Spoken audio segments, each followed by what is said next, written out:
તળાજા નજીક શોભાવડના રોડ પાસે ચેકડેમ ઉપરથી મળેલી લાશને લઈને તળાજા પોલીસે સત્ય શોધી કાઢ્યું. આજે તારીખ 8/12/2024ના રોજ તળાજા પોલીસ સ્ટેશનમાં આ કેસને લઈને એક એફઆઈઆર દાખલ કરવામાં આવી છે.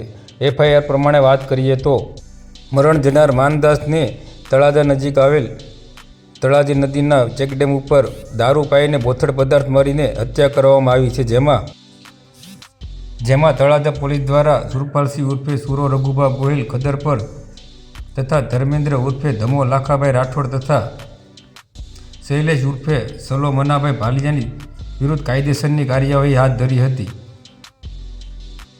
આ તપાસમાં તળાજાના ઇન્ચાર્જ પીઆઈ આરજે ગોર સહિત તળાજા પોલીસ સ્ટેશનનો સ્ટાફ જોડાયો હતો.